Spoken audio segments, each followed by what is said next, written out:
Hello and welcome to NARC Live on Wednesday the 30th of March 2022, coming to you live from Norfolk on the east coast of England with Tammy M0TC. Hello.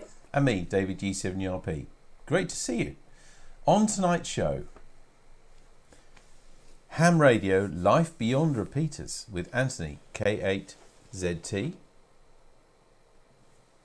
There's a new series of Secret Life of Components with Tim Hunkin. And we have a quick preview for you. Starts tomorrow. And of course, we find out what on earth is this. We had a few entries, but if you think you know and you didn't get around to emailing us, you can enter on Facebook or BATC now, and we'll read your entry out when we get to that part of the programme. Now, first, I start with, I guess it has to be good news, but I guess it might be sad news for some of you, because for the first time in 2 years, there will be no NARC Live, this programme, next Wednesday. That's maybe the bad news. I hope it's the bad news for you. But the good news is that the club will be having its first face-to-face regular meeting next Wednesday, the 6th of April, at the CNS, the City of Norwich School on Eaton Road in Norwich. We meet at the Sixth Form Centre. If you've been there before, that's exactly where we were before. If you haven't and you're not sure, it's the first building on the left as you go in, and you can park when you straight go in. If you're really not sure from that, then by all means contact me, drop us an email to the usual address and we'll let you know. Because I know we have picked up some new... headphones? No, you don't. But we must remember to wear our trousers. Oh, okay. Remember, because they'll see. Okay, shall I put this on so people can We'll see and not look at us? That's right. Okay, so this is it. This is the news. I know, and I've said lots of this before. I don't want to go over it all again, but we do realise honestly, in seriousness now, that the COVID has not gone away. In fact, far from it probably at the moment with numbers high. But we're going to make this as safe as we possibly can.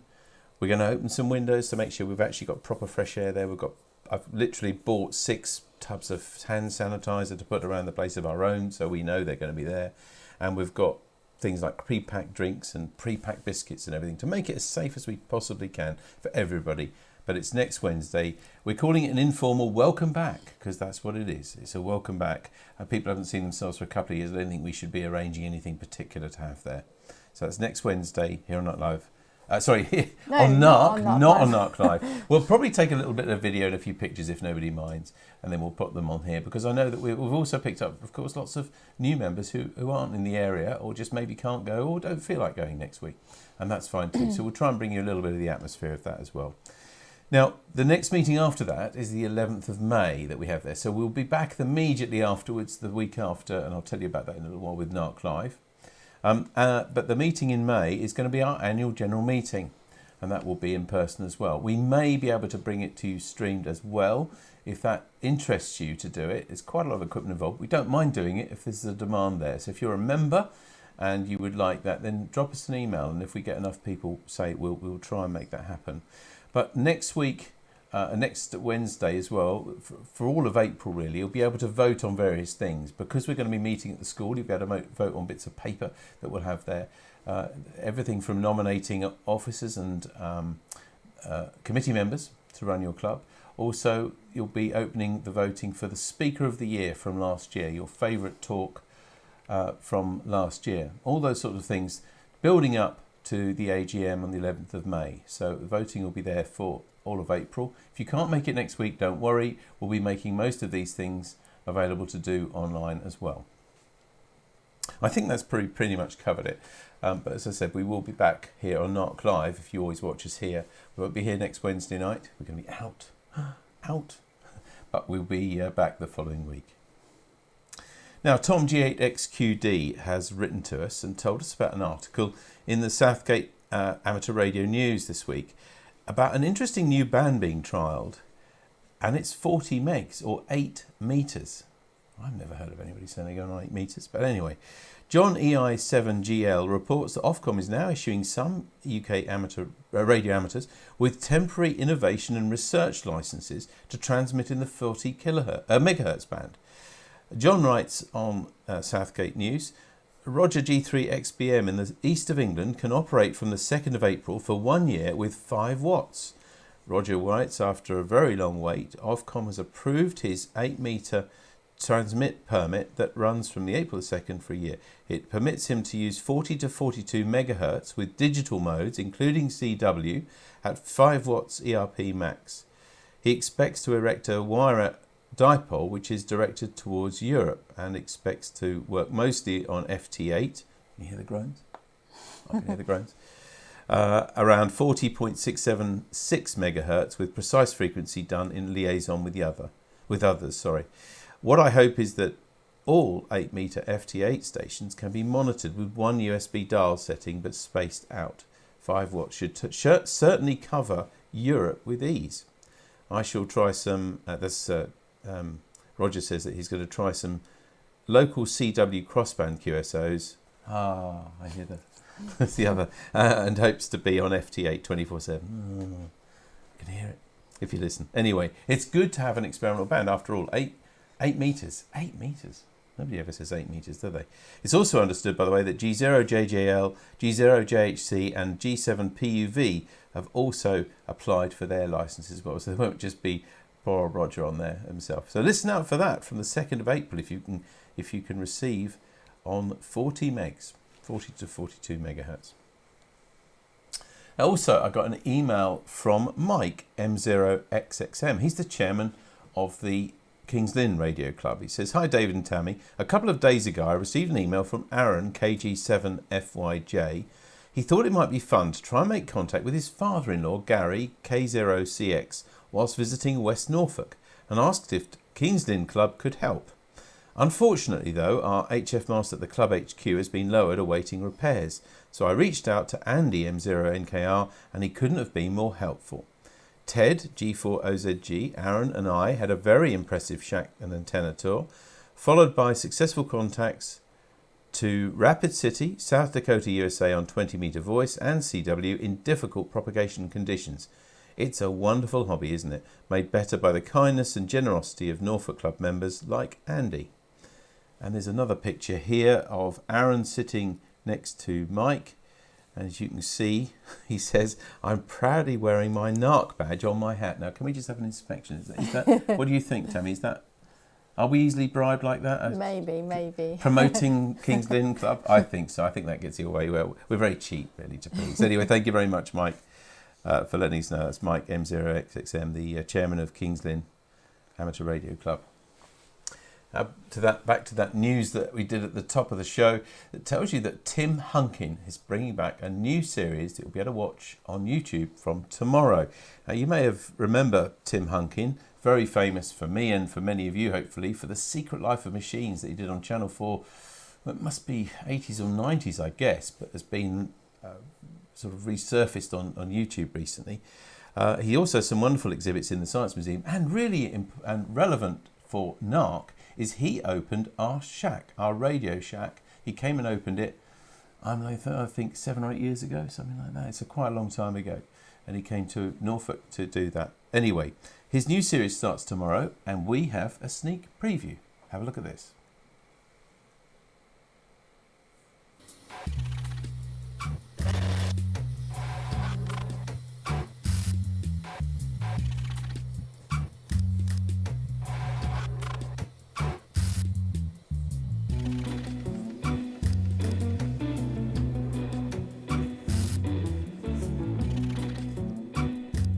I'm delighted to announce Series 2 of The Secret Life of Components. I was delighted by the reception of the first series and completely amazed by the generosity of some of the donations, so I just had to keep going. I haven't had quite so much time this winter as my arcades have reopened and life has returned to normal, but there are still 5 new episodes. I'm launching the first one, The Secret Life of Sensors, this Thursday, March the 31st, and the others on subsequent Thursdays. I hope you enjoy them. There we are. Okay, so that's on YouTube tomorrow. Just look for Tim Hunkin. I think it's Tim Hunkin 2, actually, his channel number. And Tim Hunkin 1. Tim Hunkin 1, is it? Right, Yeah. Sorry. Look for that on YouTube, and it starts tomorrow, but of course it will be there to be able to watch. I think it's wonderful stuff. I don't think I'm the only one from talking to people in the club before. So really looks good. Thanks for letting us know about that, Kevin. Okay, Tammy, little people, I think. I was just wondering if there was something on here we need to read yet. No, we don't. Okay. They're about the... What on Earth? What on Earth, Okay, yep. So Tammy, over to you. Here's the little people for this week then. I know you like circuit boards. Oh, so, I love them. I've got to work out what they are. This is a golf course. Oh, look at those. They're resistor networks there. Yep. I overthink it every time, don't I? Oh, yes. So they're using one of the holes as a putting hole. It looks like a really big, wide putting hole. So at least even you'd be able to get the ball into that. Hey, what goes on in Crazy Golf stays there. That is good, isn't it? So there we are, miniature-calendar.com, a new picture every day, and Tammy picks one out for us as well on those circuit boards. I can't work out what those circuit boards are. You'll be glad to know, Tammy. There's some kind of motherboard, I should think, with all those connectors on them. Maybe. Maybe a Pentium type chip or anyway. something. Sorry about that. Sorry. Spoiling it, aren't I? It's a putting green or a golf course. Thank you very much, Tammy. So what have you been up to? Now, of course, because we're not meeting here next week, that doesn't mean we don't want to hear from you. We would love to hear from you, all the news and stuff like that for the club.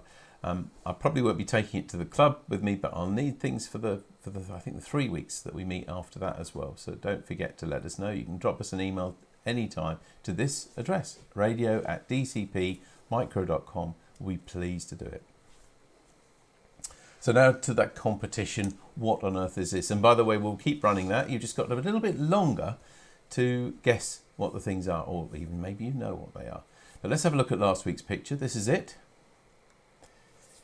What on earth is this? I will tell you a little bit behind the scenes now that Tammy and I said that I thought it was, this is not me being smug, but I thought it was quite easy. Maybe it's easy when you know. You did know what it was, though. I did, that's true. But anyway, Tammy persuaded me not, that we could run it. And it wouldn't be that easy. And we've had quite a few guesses or entries. We've also had a few online as well. So I'll read a few that have come in on email. Firstly, Paul G4ZBA says, I think the picture on this evening's show is a fly's eye close up. Phil G4LPP, I think this week's picture is a close-up of the compound eye of a wasp or maybe a bee. Paul G3VBT, I'm not taking the mick for honestly, but he just says I love it because he says, "Is it a knee pad?" And I just can't see that, but still. Oh no, you know the pads you put on your knees. Oh, when I you see. kneel Oh, down. now I get it because I just couldn't. Because it looks like the bumpiness that you get, like on the sort of like. Yes, to protect your knees when you're kneeling. Yeah, that I kind get of it. neoprene stuff. I think it didn't help that after that. So Paul's email was nice and succinct, and it said, "Is it a knee pad?" And then he said, underneath that, it said, "Email sent from his iPad." And I got really blown away then. Anyway, Nev M0NFY says it looks like a macro shot of a bee's compound eye. Julian 2E0DJR, hi David and Tammy. First time I've done this. Is it a picture of a very close up of a wasp's eye? Okay, and let's see what people have written on here. We can read out, that is. James M0JGX at G4KZT. No, oh, he's writing to that. Oh, yes, I see, sorry. So G4KZT, Yep. Bruce says, is it a fly's eye? James M0JZX then said at G4KZT, I thought it was a wasp's eye, but who would have one of those? And then Ricardo, we've got to tell you about this. This is on BATC, by the way. Ricardo then comes back and says a wasp, which is a pretty good answer, really. And then James came back and said, yep, good point. My ex-wife could be rather waspy, but I don't think it's her. Lol. And then Robert GSDU says, looks like a bee's eye. So there's quite a lot coming there, apart from the knee pad. So let's see what it was anyway. It is a wasp's eye, close up of a wasp's eye. And it's brilliant, isn't it? And it's another great picture from Bob G6PWS, who I have to just check copyrights and things when we use images like this, because we do broadcast this in the true sense in that anybody can see it, and we could get into trouble if we use copyright of somebody else. And that is one of his pictures. And I couldn't believe it. So here's what he says. Bob tells us that they were all taken on his microscope, and Waspy was a very calm, held by a little drop of butter, right? He says, which you can just make out under her belly. It's a bit slightly lighter under there. Yeah. It is a she, as the females have much shorter antennae. Does that mean they go on higher frequencies? In the male, you can find 13 segments on their antenna. In the female, there are only 12. Count them if you need to. Just another useless piece of information for you. This is Bob saying that. And he says, by the way, my grandson was doing a project on insects and I helped him out. Isn't that fantastic? That is really cool. To be able to take a picture like that and zoom in and see that. Isn't it? So, yeah. Anyway, well done to all of you who put wasp eye, you get full points. You put fly's eye, well, we may be let you go over that. If you put knee pad, though, sorry. As I said, it was just the way I read it. It was knee pad sent by my iPad, and I just thought it was quite funny. Anyway, thank you very much for everybody entering. Let's have a look at this one. Now, this is going to last you 2 weeks, so you've got 2 weeks to work out what on earth is this. Now, have a look. I'm going to let you have a good look at it. Look at some of maybe the writing. Will that help you? Have a look at what it does. That is it. That is the whole thing. I think you can work it out, actually. I know it's easy when you know what it is, or easier. I think you should start looking at them without looking at the answer and see if you can work out what they are. Yeah. I think you're saying they're easy when they're not. No, I'm not saying this is easy, but I think it is possible to reason it out if you look at it enough. Okay. To at least get some idea. I can't tell. Well, I can't pull the wool over anybody's eyes. So you just. Anyway, I hope that maybe you're going to spend a long time looking at that and get an idea of what that is. Send the answers to radio@dcpmicro.com by Wednesday week. So you've got plenty of time, but don't forget about it. It'll be on our Facebook page, on our website, and on our newsletter, as always, of course. So you can have a really good close-up look within yourself. So just to let you know what's coming up this week before we go to our guest this evening. On Sunday, the GB2RS News on GB3MB at 7 o'clock. On Monday at 7:30, it's the Monday Night Net. We're looking for people still to help us run that, so please let us know if you can do one of those. At 8:30, the 80-metre CW Net on 3.543 megahertz. And next Wednesday, the 6th of April, as I said earlier, it's an in-person meeting at the Sixth Form Common Room at CNS School. If you did miss the beginning of the programme, that's what we're doing. So there will be no NARC Live, I'm afraid. We can't be in two places at once, really. But it's going to be an in-person meeting, what I'm calling a welcome back that evening, social informal there, between 7 and 9 p.m. Please don't arrive before 7, because that's when we book the school from. All right. There will be drinks and things available for sale there, as usual, and biscuits and things as well, all pre-packed, as safe as we can possibly make it, honestly. Now, I would like to just quickly tell you, though, about the following Wednesday, which is the 13th of April, because I won't see you next week. This is what we're doing, and then we're going to again rely on you. This is one of the most popular ones that we've done over the last 2 years. This will be our 3rd year of doing it. We're calling it Spring View, so we don't have any copyright claims from the Beeb, but it's really it's about your pictures and videos. We'll do a few, of course, ourselves, but it's those wonderful things now. I'm sure we'll all agree we're into spring, and you must see some wonderful things, whether they're sunrises, we can see animals there, flowers, whatever it is. What's spring to you?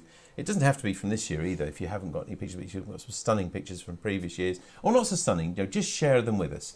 That's in 2 weeks' time, but we're relying on you, and you'll need to send them to us. Well, absolutely by the Wednesday afternoon, but ideally by the Tuesday night. So, in other words, when you get them together, please email them to us. You can email them in lots of blocks as well, because it does take us a lot of time, many, many hours, to put these together and make them look good on TV. So we look forward to hearing from you. Send them to radio@dcpmicro.com. That's Spring View in 2 weeks' time on Wednesday, the 13th of April.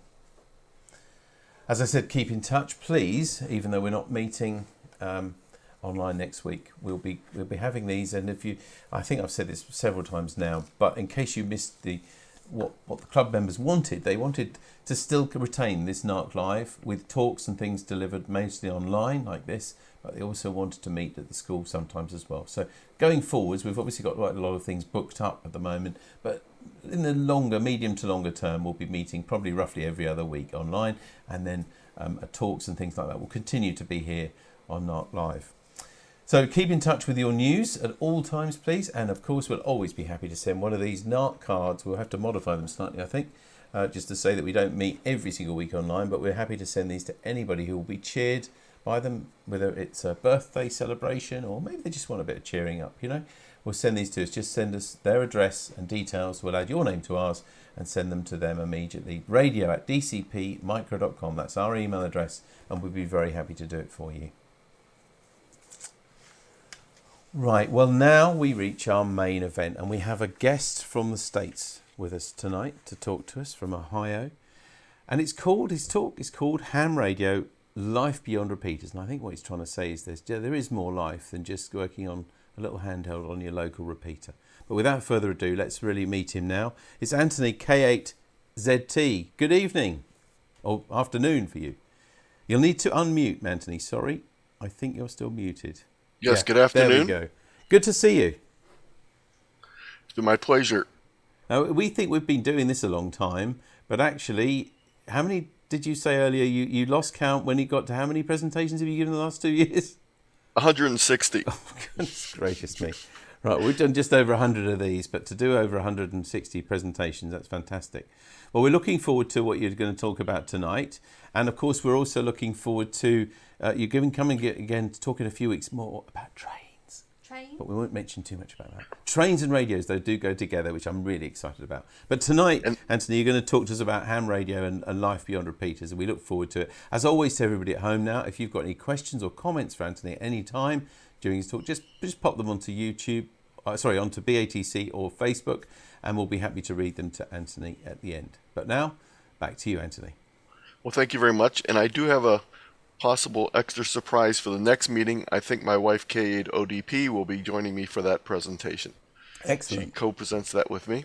So tonight I want to talk about life beyond repeaters. And this is a modification of a slideshow I've done for the US, which was called Ham Radio Life Beyond Repeaters for Technician Class Licensees. So I'm going to talk a little bit about some of those differences. But one of the things I want to stress is everything I'm going to talk about tonight, even though it's mainly aligned to foundation and intermediate licensees, it applies to anyone, so it's not limited to one group of hams. This is my contact information and my QSL cards.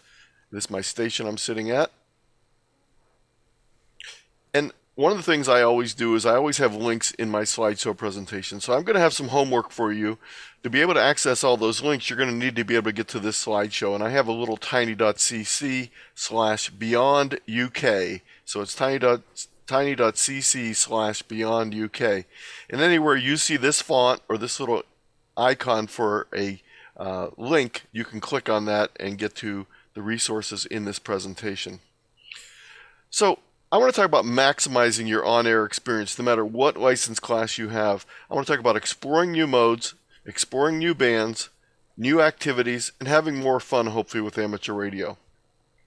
What I want to start out first is just talk a little bit about the entry-level licenses for the UK and the US. And this was very enlightening for me because I really didn't know that much before I start researching this. So in the UK, limitations are based on output power level and some restrictions on commercial equipment usage. In the US, the limitations are quite different. They're based on limiting the number of bands and frequencies that entry-level licensees have access to. It also greatly limits the number of modes that they have access to on some of those bands. There are some limited power level differences, but they're not that significant. So in the UK, the big difference between the three levels of license, from my observations, is foundation is limited to 10 watts, intermediate limited to 50 watts, and the full power operations are 10 watts. And I may have made a mistake in there. I kept bouncing back and forth between 10 and 5. So if I made a mistake, we'll just say low power. In the US, technicians are allowed to use 200 watts on all the bands they're allowed to use, but there are some limitations on those frequencies and which bands they're allowed on. They're allowed 1500 watts above 50 megahertz, and general and extra class licensees are allowed 1500 watts on almost all the bands, with a few limitations on 30, 60, 600, and 2020 meters. Foundation licensees have this rule about using commercial equipment. But the biggest difference in the US is the entry-level license, which is the technician class, limits operators to 80, 40, and 15 meters CW only, no other modes. 10 meters, they do have CW, digital, and voice, but it's limited to single sideband only, no AM or FM, and it's only limited to part of the band. Above VHF, UHF, they have full privileges, same as any other amateur. Even the general class, which is the second level of licensing, has limitations on which bands and modes that they can access. Although they have access to all the bands, there's limited segments, frequency segments on those bands in which they're allowed to operate. So this is a little diagram showing you the very sparse privileges for a technician in the U.S. So that's why I do this talk quite a bit, because a lot of them look at this chart and are very disheartened. Here's the overall chart for the U.S. Amateur bands. I also have some more information. This is our first link I'm going to talk about. tiny.cc/charts-maps is a whole number of charts and maps that I put together, resources linking allow you to print out or view these different resources online. So if you click on this link, you'll see that it'll open up a document that I've created, and it's, I think, about 5 pages long, and it has a variety of charts and maps that you can print out for use in your shack.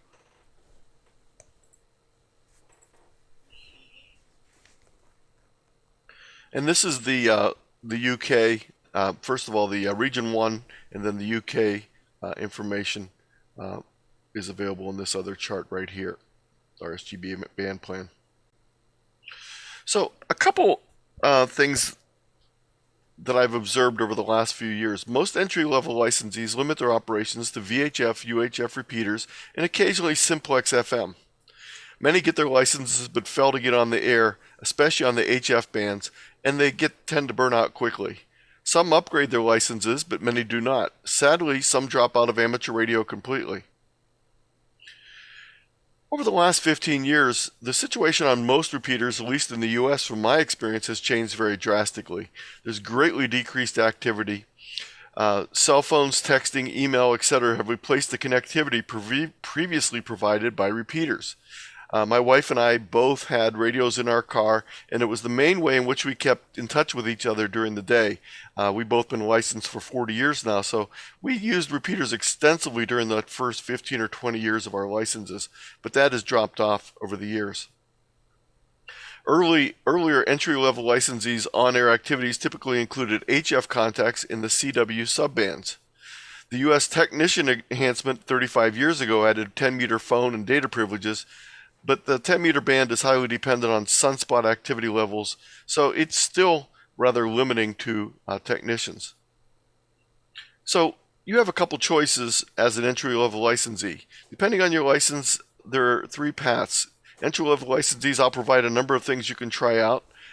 Recent higher class licensees can do all the things I'm talking about with entry-level licensees, but can do it with additional privileges. And if you're already doing many of these things, try something new, and or mentor those in groups A or B.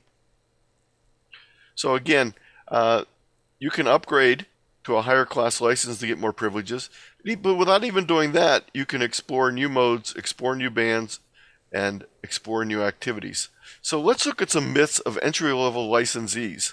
One of the myths is that VHF, UHF repeaters are the only activity, and this is definitely not the case, but a lot of new hams think it is because their first radio is an HT, and they might be intimidated about operating on HF.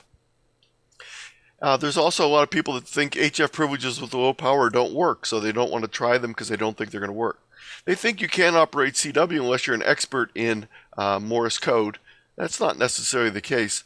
And they feel there's no way to work DX with low power operations. When they look at the higher bands, such as 10 and 6 meters, they're always dead. At least they assume they are. And in the US, there's a problem. You can't work Ft8 and Ft4 because of the band limitage. This is not something that limits foundation licensees. So what I want to talk about today are some new modes that you may not have explored: single sideband, CW, and digital modes. Some new bands, HF, VHF bands, in addition to 2 meters. Some new activities, simplex activities, satellites, contesting, some portable activities, and a few other things. So let's start out talking about Simplex FM. So I said this talk was beyond local repeaters, so we're still using the same radios, but now we're going to investigate simplex operation. In other words, 2 meter or 440 operation without the use of a repeater in between us and the other station. And this is good practice for emergency communications when you might not be in range of a repeater. The repeater might be down because of the emergency. It often doesn't require a new radio, so people can start out immediately without extra expenditure. You can experiment with antennas, amps, etc., and increase your range of simplex operations. Many local clubs and organizations hold 2-meter FM simplex contests on a regular basis, often grid square based. And I have another link here with videos on FM simplex activity. And again, the simplex calling frequency in the UK is 145.500 megahertz. So this is the frequency where you would initiate contacts. This is a chart showing the 2-meter privileges, and you'll see the section that's used for simplex is basically 36 channels spaced 12.5 kilohertz apart, and it starts at 145.2 to 145.5935. So that's the simplex area, and this is the information taken from the Rsgb band chart page. So again, there's a link up here to get to the full details of that page. It notes that some channels are specifically designated for FM gateways, typically using Echolink protocol. So you want to know these before you just randomly pick one of the 36 channels in the frequencies that are available. Here's a short how-to. It's from the Essex Ham Club with a little bit of editing to fit it on the page. The first thing you need to do when you're using simplex is adjust your radio's squelch to be able to hear weaker signals. You want to just on the edge of the squelch, killing the noise in the background, but you want it to open up rather easily if you hear a weak signal, something you definitely don't need to do with a very strong repeater in your area. You want to tune to the calling frequency and listen to make sure it's not in use. If someone's calling CQ, that gives you an opportunity to answer them, but if no one is calling, it gives you a chance to call CQ. Give your call sign clearly. Phonetics can be helpful even though you're using FM. Remember, when you're not on a repeater, the quality of the signal might not be as good, so using phonetics is perfectly acceptable. Pause for people to respond before calling CQ again. You don't want to call CQ over and over again without listening for anyone, so make sure you listen before you call again. After you make contact with someone, you may want to consider moving off the calling frequency to open it up for other people to use. This process is also abbreviated with a Q symbol called QSY. QSY means the change frequencies or bands. So if you QSY off the calling frequency, that'll make it available to other people. What you need to do to QSY is you need to ask the other person to wait, and you need to look for a free frequency on one of the other simplex channels. You need to tune to that simplex channel, check to make sure there's no one there, and once you found a frequency, go back to the calling frequency and ask the other person to meet you on that new frequency. There's a nice little video from the Essex group that you can watch on sample 2-meter simplex contact, and you can watch this video at your leisure. Now, you can also make 2-meter simplex contacts on single sideband or CW. But we'll talk about single sideband first here. Single sideband calling frequency is 144.3, labeled in the band plan as single sideband center of activity. Unlike FM, which is channelized, single sideband activity can take place slightly above or below the calling frequency. So you might need to tune around a little bit if someone's on that. And again, with someone on the calling frequency, you can move above or below it and call someone close to it without interfering with the other person. Single sideband operations style on VHF and UHF is more like HF single sideband than VHF UHF operations. So it's more single sideband. It's more similar to operating on HF. Single sideband on VHF and UHF is also used for weak signal work, contesting, and for some satellites. And there's a great handout available from K8ZT called Getting Started on 2-Meter Single Sideband. This is Bob here doing some SOTA operations, summits on the air out in Colorado, and he's using a 2-meter antenna here, and he's making contacts with 2-meter single sideband, or maybe FM in this case because his antenna is actually vertically polarized. Single sideband activity usually uses horizontally polarized antennas versus typically vertical use on FM. I have a couple other links here, one from K8ZT on VHF contesting, and that's something else you can try out with your VH activity. On FM or single sideband or CW is to give contesting a try. you're very lucky in the UK and in the European theater there to have a lot more VHF, UHF contesting than we do in the US. It's rather limited here, but I found a number of things. There are some contests that I take part in every year. The CQ Worldwide Vhf Contest, sponsored by CQ Magazine. Although it's a worldwide contest, most of the contacts are within the country because of the nature of VHF operation. There's also VHF, UHF Ft8 activity website with links for the information on that. The VHFcontest.net also talks greatly about VHF, UHF contesting. And then there's a section on the Rsgb homepage on VHF that shows different contests and activities. Not all these are contests. Some are referred to as activities, such as the backpacking activity, 2-meter contest, the 70 megahertz contest, etc. So there's a variety on this page, the Rsgb VHF page, that you can go to and see upcoming contests and also the results of previous activities.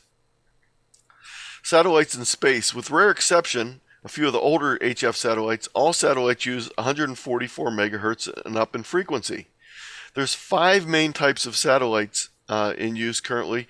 LEO, which stands for Low Earth Orbit, FM-based satellites, and LEO, linear transponder satellites that use single sideband and CW. High orbit linear transponder satellites, which there is currently none up right now. For those of you that have been around for a while, things like Oscar 10 were an example of this. Now, you're lucky enough in the Region 1 IARU to have a geosynchronous orbit satellite. We have none in our section of the world, so you might try out the geosynchronous orbit satellite for making contacts. And the nice thing is, because of its geosynchronous orbit, it's available most of the time. The other thing you can do for satellite contacts is make contacts via the space station. They are available sometimes, and when they're not on, they sometimes have it set up as a digi-repeater, which is basically a repeater up in the sky, just like these other satellites are. A great starting point for satellite operations is the low Earth orbit FM satellites. They're easier to use. They can often use existing dual-band HT or other FM radios without purchasing a new radio. Their compact and inexpensive gain antennas are available for this operation, and it's a great area to explore with youth operators.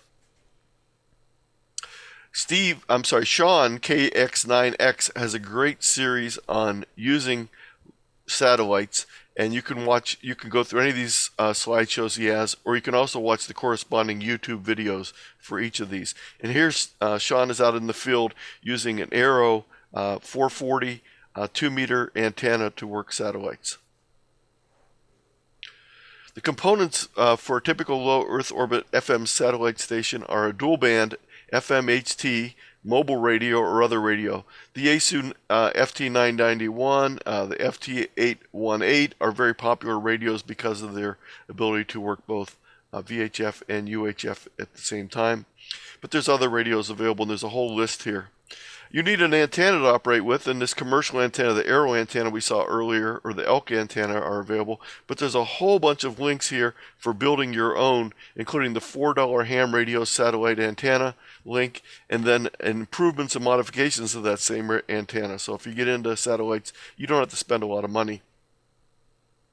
One of the things you do need to do with all the satellites, except for the geosynchronous satellites, is be able to figure out when and where in the sky they will be available to you. So you need to use satellite tracking. In the old days, this required having separate software on your computer and going through a lot of operations. Now you can simply go to many websites, such as the n2yo.com site, and do your satellite tracking very easily. And this is an example showing when this is my location, and this is Sudasat 1C showing when it's available in my area here. Now, even though this is talking about getting away from repeaters, I'm going to add a few slides in case you really just want to stick to your local repeater. There's other activities you can do besides just chatting on the repeater. One of the things I was made aware of during the pandemic was something called a repeater crawl. And this is a group that started this in Michigan, which is northwest of me. And they do a repeater crawl similar to a pub crawl.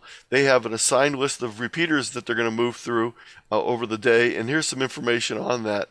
It's a little bit hard to read on the slide here, but basically they have a list of repeaters for each of the members of their club to check in a specific order. So they say go to this one first, then this one, like you would with a pub crawl. And they have an online log. It's either a shared spreadsheet or something like NetLogger, where they can share the log online so you can see who's on checking into each of the different repeaters and how successful they've been. This encourages hams to try out new repeaters, program new repeaters into the radio's memories, set PL and encode and decode for repeaters that have these type of limitations, discovers which repeaters you can successfully reach with your station setup, and also to make improvements if necessary. They also like to encourage use of other repeaters besides 2 meter and 440 repeaters, such as 1.2 gigahertz, 6 meter, and 10 meter repeaters in their repeater crawls. And this brings attention to repeaters that hams in their area might not know about. Finally, our last go into the UHF area would be UHF and microwaves. There's lots of open spaces with little activity in a lot of cases. It's great for experimentation, but you need to have other operators to make QSOs with. There's special contests and operating periods, and I have a link here with a video on getting started in amateur radio microwaves. Let's slip down to the lowest frequency VHF band, and that is 6 meters, which actually has some characteristics that are very similar to HF operation. So this is a way to ease us from VHF UHF operations into something very similar to HF operations. 6 meters can provide regional and even DX operations when conditions are favorable, either with a high sunspot activity ionizing the F layer, or even at times when high sunspot activity is not there, sporadic E layer ionization. And as the name suggests, sporadic E means it can happen anytime, even when we're in a sunspot minimum. Now, fortunately, right now we're moving into a period of sunspot activity going up. But so most HF radios already include 6 meters, and I have more information on 6 meter radios at this link if you need information on that. The antennas are much smaller than the other HF bands, but a little bit larger than you would need for 2 meters. And there's a lot of single sideband and digital mode activity on 6 meters. I have a number of links here, including 2 links from K8ZT, both his website and a free ebook that you can download called Capture the Magic of 6 meters. Here is a picture of K8ZT holding a 6 meter antenna. I have some other links here for information on building antennas. So let's now slip down in frequency a little bit lower and go into the HF range. And actually, we're going to be lumping all this together as HF. But actually, the bottom of this is referred to as MF, or medium frequency. But we'll refer to all this from 160 meters all the way up to 10 meters as HF for the purpose of our discussion today. So all the bands that are pictured on this particular chart. The modes of operation on HF include voice. Unlike VHF and UHF, where we're primarily using FM, primarily voice on HF is single sideband. There is a smattering of some older time AM at the top of some of the voice segments of the band, but that's not very common. And there is some FM activity, but it's limited to 10 meters, so you won't find it on the other bands. CW makes up a good portion of the operations on the HF bands, but also digital has become very popular. RTTY's been around for quite a long time, but recently in the last 3 or 4 years, digital modes such as Ft8 and Ft4 have just skyrocketed in activity.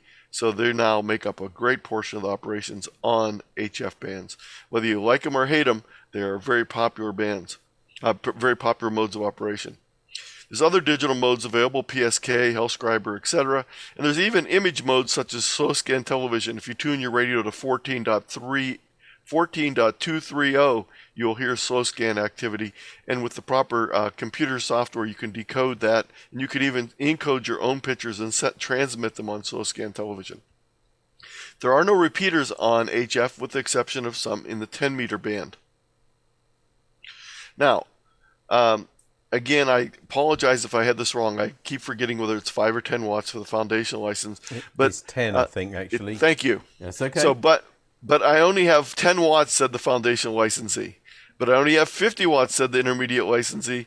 And, of course, you might even hear complaints from people who have the full license with the 400 watts when they compare it with other countries, such as the U.S., which allow 1,500 watts. But To quote K8ZT myself, I have over 100,000 QSOs with 5 watts or less, 328 DXCC entities, and 11 bands worked all states with my 5 watts. So you can do it with 5 watts or 10 watts. Why did I operate QRP or low power? Well, it was accidental. I didn't know better.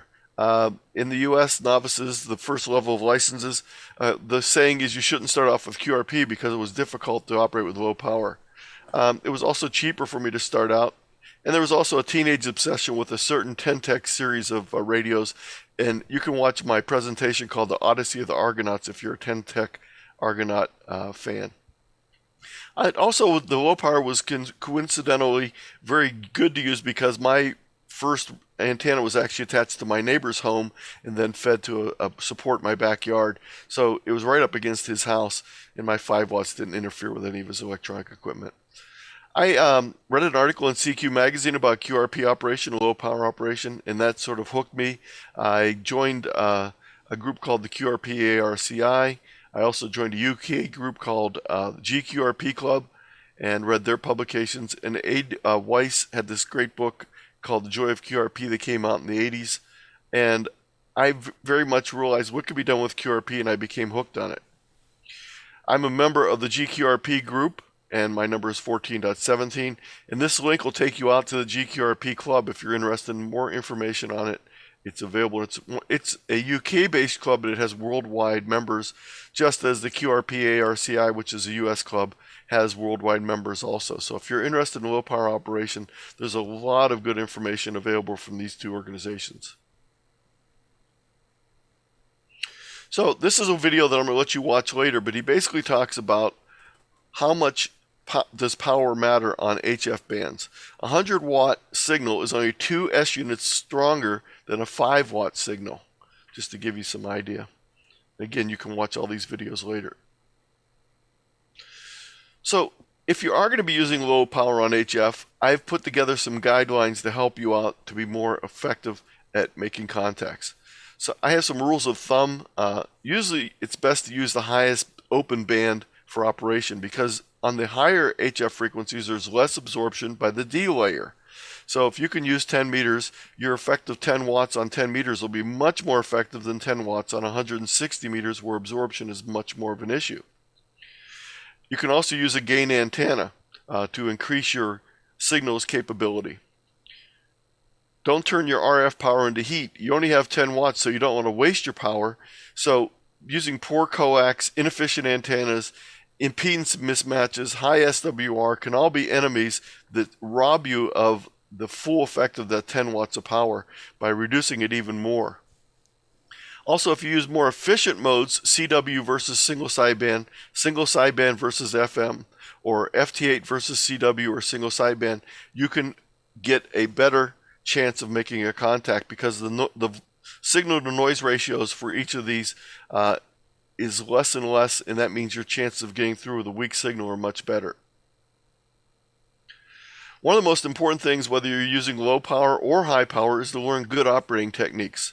Know your radio's operations so you can do things such as split operation, zero beat at another station, etc., etc. And I put together a slideshow presentation called Get in the Rhythm, Know the Rhyme, and Dance the Dance. And here's the link to get to that. And this will help you develop timing and other characteristics which are extremely important to be successful making contacts on HF.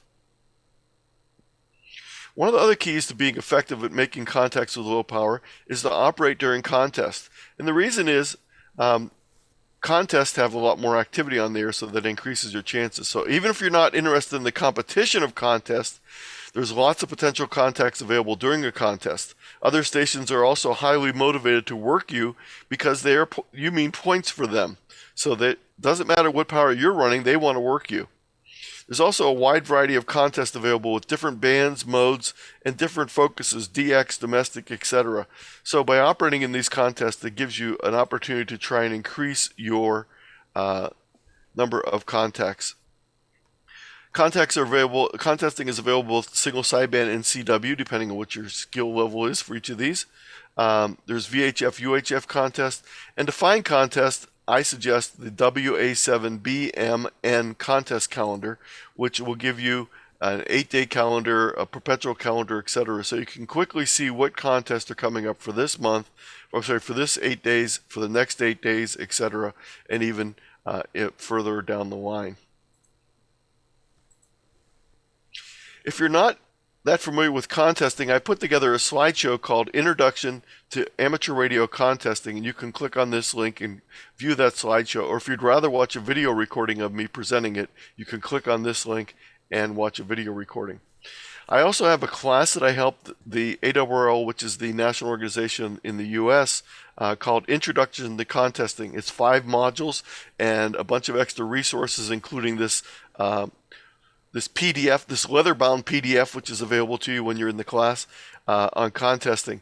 ARRL membership is required, but you can get a free trial membership that allows you to take the class without going through that. And the ARRL website is currently down, so if you try clicking on this today, you'll probably be disappointed because they're redoing their website over this last 4 days. But please feel free to do that in the upcoming time and think about taking the class. Here's also some additional resources on how to do an amateur radio contest, how to get started in radio contesting. Must I submit a contest log if I make contacts? Well, if you're not interested in the competition, you don't need to submit a log. You're not trying to win, and it's perfectly acceptable to do that as long as you can give the other station the exchanges they require. So watch these videos for more information on contesting, and don't let contesting scare you away, because it is a great opportunity to make contacts even with low power. A lot of times you really wonder, is my signal really getting out, or are people just ignoring me? Are they not interested in working me? So I put together a whole presentation on assessing your signal without having to make contacts. And this is a great way to check out and see whether your station is operating well, even if no one's answering you. And then you can figure out, if it's not working well, what you need to do to make sure that it's working properly. Now, you might say, well, I don't even have a radio that can receive HF, and I'm not sure if I want to spend the money to getting one. So what I would suggest, first of all, is if you don't have an HF radio, use a free tool to be able to listen to HF. Even if you don't have a HF radio or an antenna or neither one, you can use what are called online tunable software-defined radios to tune in and listen to HF signals. And I put together a short guide called Free Shortwave and Amateur Radio Receivers. I actually use this guide when I'm working with school children because it's very helpful for them to be able to do this while I'm working with one group on one subject. This allows them to use these online receivers to tune in stations. Plus, they can bring them home and use them themselves very easily. So once they have this background on how to use these, they can tune in these HF stations. And this is actually a picture in the upper right-hand corner of my grandson. He was 9 at the time, and he's installed this on his cell phone, and he's using this to tune in single sideband HF stations and listen to them. So again, it's a great way to listen, and it's a great way to provide someone who might not even be a ham with a way to start listening to the ham bands for free with no antenna or radio required. Now, as we start talking about the higher end of the HF frequencies, I mentioned 10 meters. The good news is we passed the bottom of the solar cycle and we're climbing up. And the last couple of weeks have been great propagation on 10 meters and the other higher frequency bands. So get on the air now during these next 4 or 5 years during this climbing sunspot cycle. It'll start dropping again after that. But get on now and be able to use these higher bands. If you think you want to get on 10 meters and you don't have a ham radio rig, you might say, well, let me just do a search for 10 meter radios. And if you do that, unfortunately, what you're going to find are really radios that are designed as CB radios. They might not have single sideband, which you're going to need to be able to operate on the 10 meter band, because that's where the voice mode that's used by most of the hams. These are really designed for CBers. And even if they do have single sideband, they mostly have CB type features in them. Because almost all real ham transceivers include single sideband 10 meters, you can often buy a cheaper used or older equipment to get on the air if you're not interested, if you don't have the money to buy a new radio. And I have a whole presentation on buying amateur radio equipment. Now, consider operating CW on the HF bands. With your low power, CW can be much more effective than single sideband. Now, most newer hams are not trained in CW, as most countries no longer require it for licensing, but that doesn't mean that you can't learn it on your own or use some of the great resources to help you learn it. You don't need to be a CW expert to make CW contacts. And I have a whole presentation called Fun with Morse Code that goes into details on operating and what you need to do to try out Morse code. One of the things I suggest is, if you're learning Morse code, it's great to have a buddy or buddies to help you learn.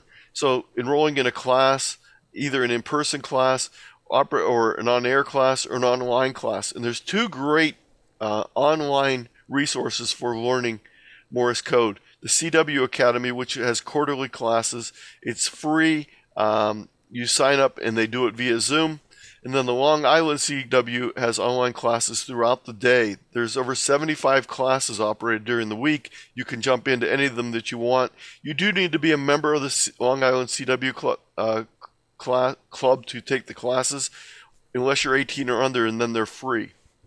But the cost is not very high, and they have worldwide members, over 2,500 members worldwide that are involved. If you're interested in more details on the Long Island CW Club, you can watch this video of Howard WB2UZ Echo, the founder of the Long Island Club, and this is an interview I did with him for the Rat Pack group.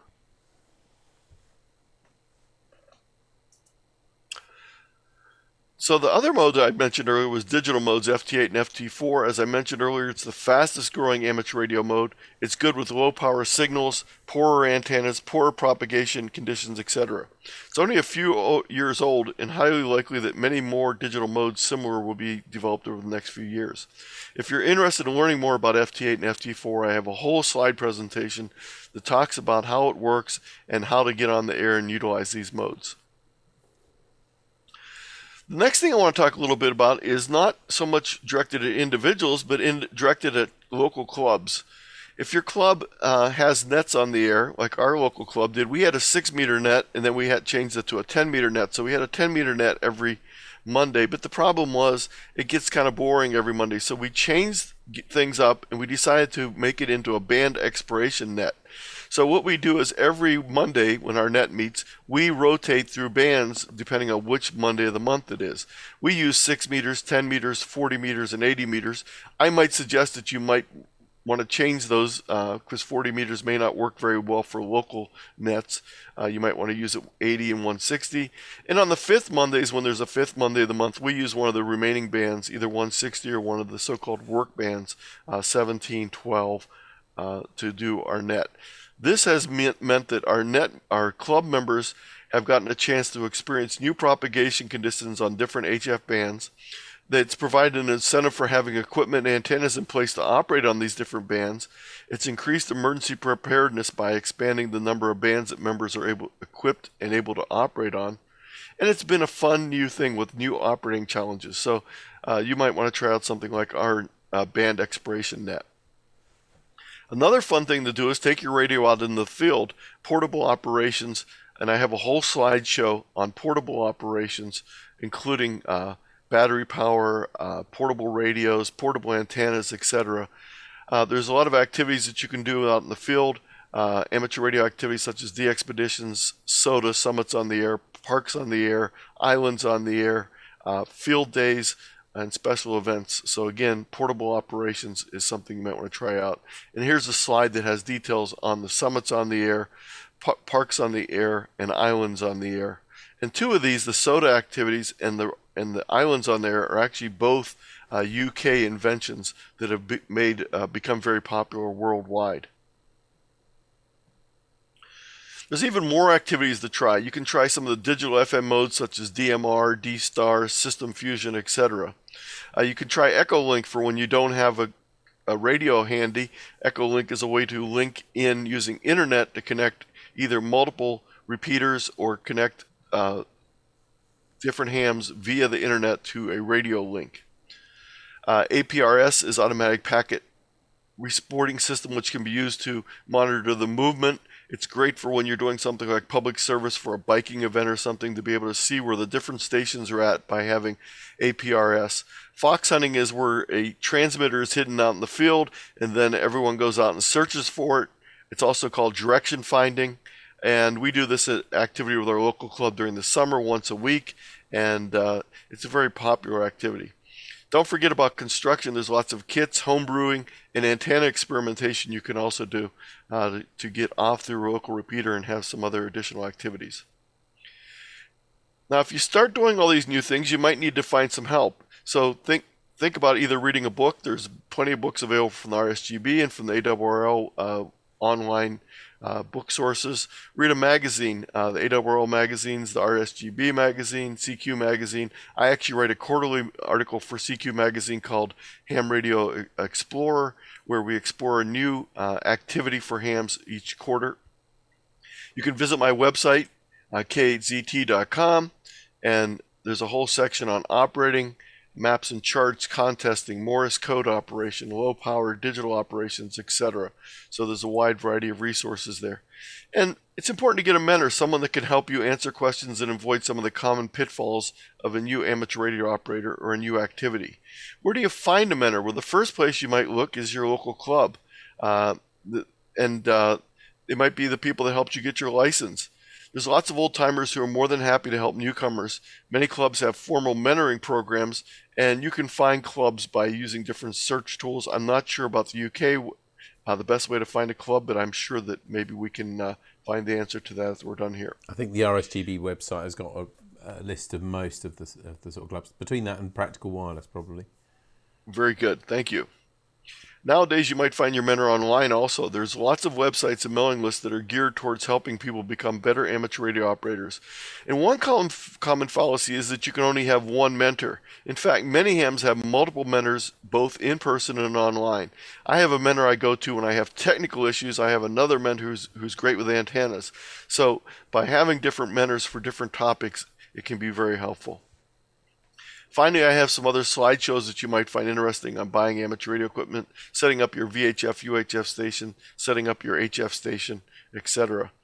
And again, to access all the resources in today's slideshow, go to tiny.cc/beyonduk, and that will get you access to all the links in this slideshow.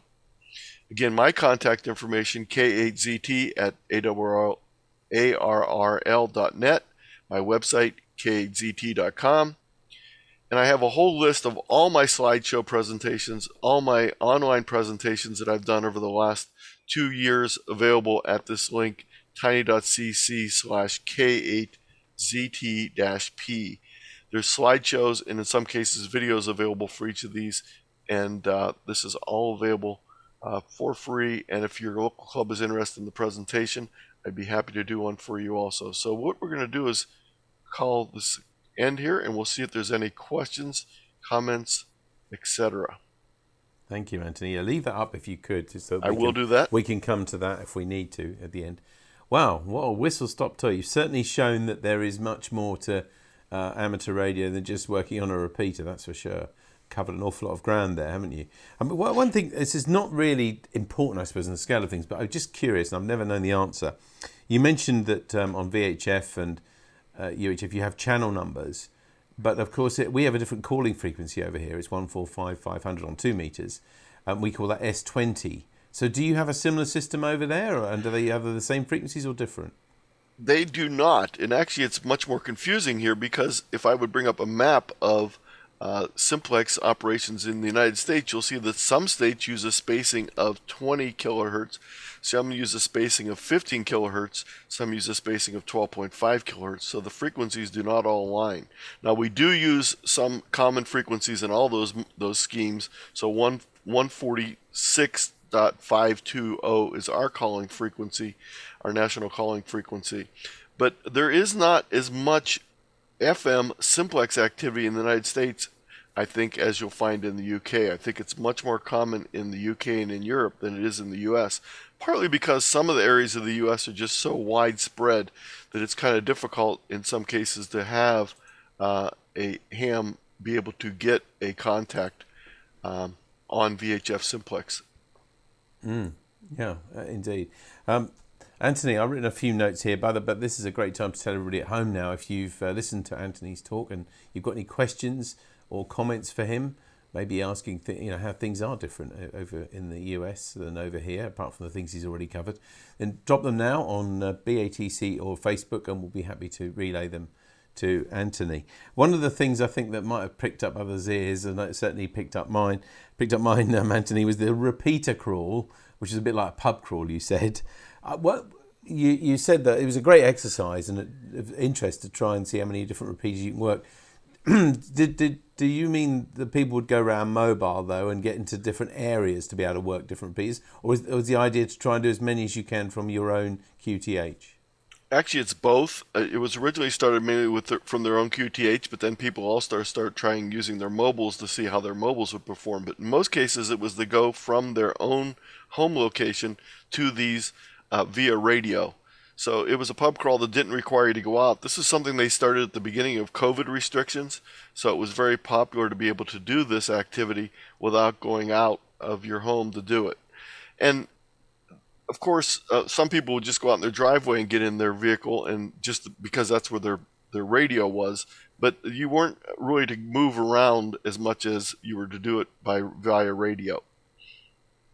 No, I could see that. Yeah, so that's well, it's a good idea. I've never heard of it over here, but I've certainly heard of pub crawls over here. So I think that may be something that we adopt.